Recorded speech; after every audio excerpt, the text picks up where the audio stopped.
বাংলাদেশের বিপক্ষে ৩-০তে টি-20 সিরিজ জিতেছে অস্ট্রেলিয়া। ওয়ানডে সিরিজ হারের পর অজিদের যেন আঁতে ঘা লেগেছিল, যে করেই হোক টি-20 সিরিজটা জিততেই হবে, আর সেটাই তারা করেছে। বাংলাদেশের হতশ্রী ব্যাটিং পারফরমেন্স আর সেই সুযোগে অজিরা ৩-০ ব্যবধানে বাংলাদেশকে হারিয়েছে। সিরিজ জয়ের পর অজিদের উচ্ছ্বাস ছিল দেখার মতো। আগের দিন চট্টগ্রামে ম্যাচ জিতে ওই রাতে আর ঢাকা ফেরা হয়নি।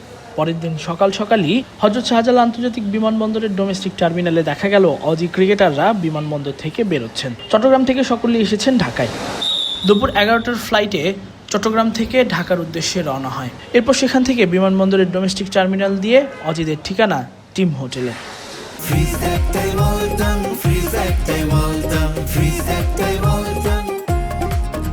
তখনই দেখা গেছে মার্শ, টিম ডেভিডরা বেশ খুশি মনেই ঢাকায় পা রাখলেন। এই ঢাকাতেই ওয়ানডে সিরিজ হারের ক্ষত এখনও দগদগে অজিদের মনে, সেটার জবাব অন্তত দেয়া গেছে। যদিও ঢাকায় খুব বেশি সময় আর থাকতে হচ্ছে না অস্ট্রেলিয়া দলকে। কিছুটা সময় হোটেলে বিশ্রাম নিয়ে রাতের ফ্লাইটেই অজিরা ধরবে নিজ দেশের বিমান। সিঙ্গাপুর এয়ারলাইন্সের রাত 11:35 ফ্লাইটে তাদের দেশে ফেরার কথা। এর আগে টি-20 সিরিজ জিতে টিম ডেভিডরা বাইকে চড়ে সময়টা বেশ উপভোগ করেছেন। মেট র্যানশ জিতেছেন বাইক। শুধু তাই নয়, জশ ইংলিশকেও দেখা গেছে বাইক নিয়ে মাঠের মধ্যেই উচ্ছ্বাস প্রকাশ করতে।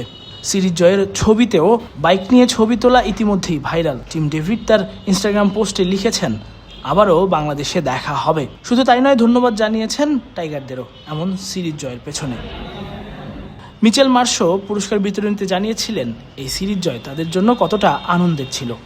নিশ্চয়ই এর পরের বার আবারও বাংলাদেশে ফিরতে চাইবে অস্ট্রেলিয়া, চাইবে আরেকটা প্রতিদ্বন্দ্বিতাপূর্ণ সিরিজের। তাসফিক পলক, ক্রিক ফ্রেন্জি।